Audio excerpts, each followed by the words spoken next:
Fala investidores, beleza? Pessoal, no vídeo de hoje eu vou mostrar os 3 fundos imobiliários do segmento de papel de base 10 melhores e mais seguros para se investir. Recentemente eu fiz um vídeo similar mostrando os de base 100 melhores para se investir. Agora eu estou fazendo os de base 10 que tem um valor aí muito mais acessível para os investidores de um modo geral, especialmente aqueles que têm aí pouco dinheiro para poder investir no decorrer do mês. Lembrando que os 3 ativos que eu vou mostrar aqui são bons ativos, são relativamente seguros. A única coisa que eles ficam atrás dos ativos de base 100 que eu havia mencionado é com respeito à gestão. Os 2 fundos que eu havia mencionado de base 100 têm como gestora a Kinea e a Credit Suisse. Então são 2 excelentes gestoras de fundos imobiliários que fica muito difícil superar eles. Porém, os de base 10 que eu vou mostrar aqui também são bons ativos, são bem diversificados, têm boas taxas, o que traz assim uma relativa segurança para se investir. Então fique comigo aí até o final do vídeo para você descobrir quais 3 fundos imobiliários de base 10 são esses, beleza? Se ainda não é inscrito no canal, por favor se inscreva, deixe aí seu like como uma maneira de você mostrar o seu apoio. Então, sem mais enrolação, pessoal, vamos lá. Na posição número 3, pessoal, eu coloquei aqui o KNSC11, que também é o fundo da Kinea. Atualmente está sendo negociado aqui a R$ 9,17, seu dividend yield está de 10,87%, e ele já pagou aqui nos últimos 12 meses quase R$1 por cada cota. E ele está com uma valorização nos últimos 12 meses de aproximadamente aqui 6%. Se pegarmos o seu gráfico aqui, podemos ver que ele teve uma queda bastante acentuada durante o ano de 2022 e durante o ano de 2023 praticamente ele ficou aqui de uma maneira lateral, porém ele tem se recuperado, tem voltado a subir. Então ele pode voltar a esses patamares aqui na faixa dos R$10 que ele estava antes da crise mundial de saúde. Se descermos aqui, podemos ver o seguinte, que seu valor patrimonial por cota, no caso seu preço justo, é os R$ 9,06. Porém, como vimos aqui em cima, está sendo negociado a R$ 9,17. Então, ele está um pouco acima do que seria o seu preço justo. Seu P sobre VP no momento está de 1,01. Isso quer dizer que ele está com 1% de ágio, 1% mais caro. Eu sempre aconselho vocês a comprar fundos imobiliários de papel ou no seu preço justo ou abaixo do seu preço justo. Então, no momento, seria melhor esperar aí esse fundo cair um pouquinho a sua cotação para assim você investir nele, se for no caso a sua vontade. Atualmente ele tem um patrimônio aqui de 1,2 bilhão de reais, conta com caixa aqui de 69 milhões disponível para futuros investimentos e tem um pouco mais de 142 mil cotistas. Além disso, tem uma liquidez média diária de 2,8 milhões de reais. Descendo aqui, a gente pode ver que seu último rendimento anunciado e pago foi correspondente ao mês de janeiro de 2024, que ele pagou no mês de fevereiro. Ele fez o pagamento aqui de 8 centavos por cada cota. Isso correspondeu, tirando como base aqui a sua cotação de R$ 9,09, um rendimento de 0,88%. E aqui a gente pode pegar o seu histórico de pagamentos desde o ano lá que ele começou, que foi no final de 2020 para cá. Então, por ser um fundo de papel, podemos ver que ele oscila bastante os seus rendimentos e de lá do ano de 2021 para cá ele vem caindo. Essa queda acontece em especial por causa dos seus indexadores, né? Até depender fundos imobiliários de papel, até depender do seu indexador, ele tem essa variação aí mais acentuada. Porém, mesmo assim, ele está pagando um bom rendimento, né? Rendendo aí como rendeu nesse último mês, quase 0,90%. Vamos aqui agora no relatório gerencial entender um pouquinho melhor sobre esse fundo. O objetivo desse fundo, como ele é um fundo de papel, é investir em especial nos CRIs. Ele também pode investir aqui em cotas de outros fundos imobiliários. Aqui já podemos ver que ele menciona que ele tem ativos indexados ao índice IPCA, com uma taxa aqui de 8,53% da taxa fixa de juros, e também ativos indexados ao índice CDI com uma taxa fixa de 3,63%. Descendo aqui, a gente pode ver o seguinte, ele foi um fundo que começou lá no final de 2020, ele cobre uma taxa de administração de 1,20% ao ano e não realiza a cobrança de taxa de performance. Além disso, ele é gerido pela Kinea Investimentos, como eu já mencionei, uma das melhores gestoras de fundos imobiliários que atualmente existe. Aqui a gente pode ver como é que está dividido seu portfólio.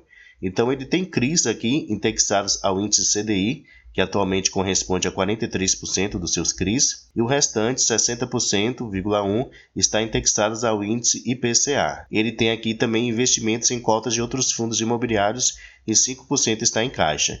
Então, no total de porcentagem alocada do PL, ele tem 108,8%. Aí talvez você me questione, sim, mas como é que ele tem mais de 100% do seu patrimônio alocado? Por causa aqui das suas operações compromissadas. Aqui ele menciona, né, sobre suas operações compromissadas reversas, que no momento ele tem aqui uma exposição de aproximadamente 8,9%. Então, por causa disso que ele consegue ter aí um valor maior do que ele realmente tem em patrimônio investido. Então, um ponto positivo que pelo menos eu acho que ele tem aqui, ele é bem diversificado com respeito aos seus indexadores, né? Ele não tem concentração em nenhum deles. Aqui embaixo a gente pode ver a sua alocação por setor. No caso, qual o setor de atuação dos seus devedores. No caso daquelas empresas que pegaram dinheiro emprestado do fundo. Então podemos ver que seus principais devedores são do setor aqui residencial, então são construtoras, do setor de escritórios, do setor de logística, do setor de shopping e do setor corporativo. Então são bons setores, relativamente seguros, né? Especialmente aqui questão de escritório, logística e shopping. Aqui podemos ver correspondente ao seu demonstrativo de resultados durante o mês de janeiro de 2024. Então podemos ver que ele teve uma receita total aqui de 12,6 milhões de reais. Suas despesas somaram o valor de 1,3 milhões. Então no final ele ficou com resultado líquido de 11,7 milhões de reais. E ele distribuiu em rendimentos durante o mês 10,6.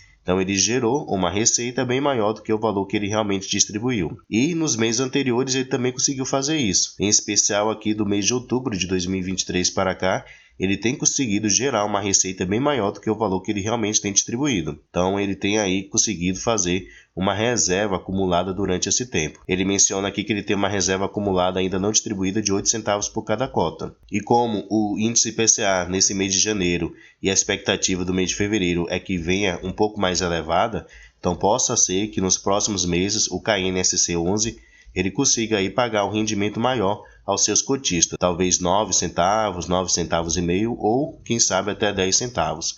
Vamos esperar aí para ver os seus próximos resultados. E aqui, pessoal, a gente pode ver todos os ativos CRIs que atualmente ele tem. Então ele tem aqui empresas realmente bem interessantes. Ele vai falar aqui qual é o nome de cada uma dessas empresas, a qual indexador ele está, a taxa de aquisição, no caso a taxa de juros fixa, o valor investido em cada um deles e a porcentagem do PL do fundo investido nele.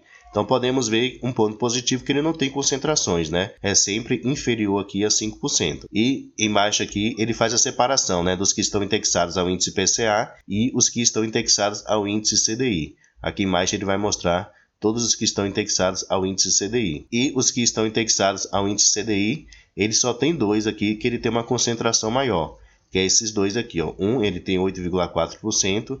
E nesse outro ele tem aqui 6,4%. Porém, se pegarmos as suas taxas, são taxas também relativamente seguras, entre seguras até moderadas. Então isso traz aí uma maior segurança na hora de se investir no KNSC 11. Sempre falo, pessoal, o fato de ser relativamente seguro não quer dizer que o fundo não possa passar por algum tipo de calote ou por algum tipo de dificuldade. Ninguém sabe o futuro dos seus devedores. Talvez hoje uma empresa esteja bem, daqui 3, 4, 5 anos ela vai ruim, acontece alguma coisa ruim no sentido financeiro da empresa e ela acaba dando assim um calote. Devemos nos lembrar que renda variável sempre tem os seus riscos e que ninguém sabe o futuro. O segundo melhor fundo, pessoal, na minha opinião, é o BTCI 11, atualmente sendo negociado a R$ 10,24, com dividend yield de 11,80% e já pagou nos últimos 12 meses por cada cota R$ 1,20 e está com uma valorização nos últimos 12 meses de 16%.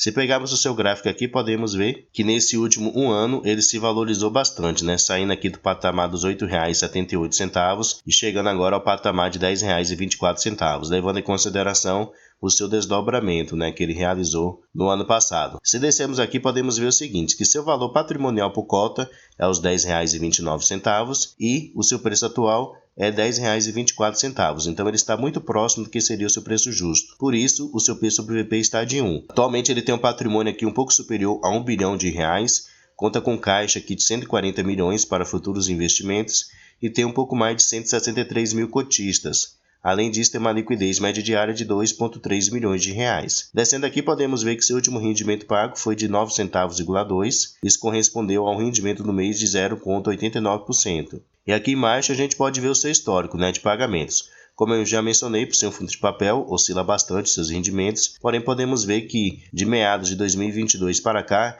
ele tem oscilado bem menos do que nos anos anteriores. E podemos ver que ele vem diminuindo, né, os seus rendimentos, em especial aí por causa dos seus indexadores, que mais adiante eu vou mostrar quais são. Sempre devemos nos lembrar, pessoal, que fundos imobiliários de papel, ele vai ter fases muito boas, que ele vai pagar aí altos rendimentos, porém também ele vai ter fases ruins, que ele vai ter fases muito boas, onde ele vai pagar aí altos rendimentos, porém ele também vai ter algumas fases ruins, por causa dos seus indexadores, que ele vai diminuir os seus rendimentos. Então sempre vai ter aí essa oscilação. Vamos aqui no seu último relatório gerencial entender um pouquinho melhor sobre esse ativo. Vamos aqui agora, pessoal, no seu demonstrativo de resultados. O único ponto negativo do BTCI11 que tem que se criticar é com respeito à demora da gestão em entregar o relatório gerencial. A gente está no mês de fevereiro e o último relatório gerencial que a gente tem disponível é correspondente ao mês de novembro de 2023. Então aproximadamente 3 meses atrás ainda. Então aí fica bastante complicado, né, conseguir acompanhar. Mas vamos lá. Então, durante o mês de novembro de 2023, ele teve uma receita total aqui de 10,9 milhões de reais. Ele teve despesas que somaram o valor de 872 mil reais. Então, no final, ele ficou com resultado líquido aqui de 10 milhões de reais, o que correspondeu a 10 centavos,1 por cada cota.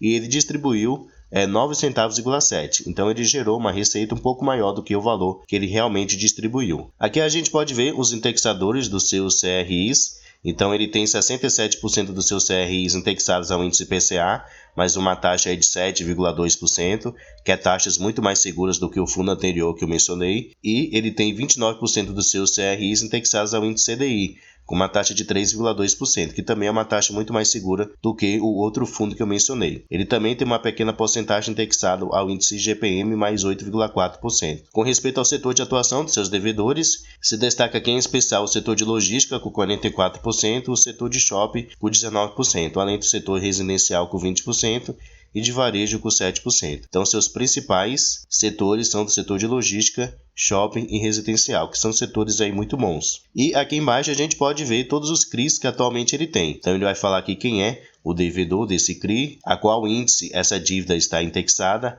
a taxa fixa de juros, o valor emprestado, a duração do contrato e o PL, no caso o patrimônio do BTCI11 investido em cada um deles. Aqui vocês podem ver que ele só tem concentração superior a 5% nesse primeiro ativo, porém todo o restante aqui é inferior a 5%. E ele também investe aqui em outros fundos imobiliários, que são esses daqui que eu estou mostrando para vocês. Então ele tem o KN, IP11, o XPCI11, o VGIP, entre outros fundos. Ele também tem alguns ativos aqui da renda fixa, que são esses dois ativos aqui que eu estou selecionando para vocês. E em primeiro lugar, pessoal, como fundo de base 10 de papel mais seguro para se investir, temos o MXRF11, atualmente sendo negociado a R$ 10,50, com dividend yield de 13%, já pagou nos últimos 12 meses por cada cota em dividendos R$ 1,37 e está com uma valorização nos últimos 12 meses de 3%. Se descermos aqui, podemos ver o seguinte, que seu valor patrimonial por cota, no caso seu preço justo, é os R$ 9,91. Porém, como vimos aqui em cima, está sendo negociado a R$ 10,50, então ele está bem acima do que seria o seu preço justo.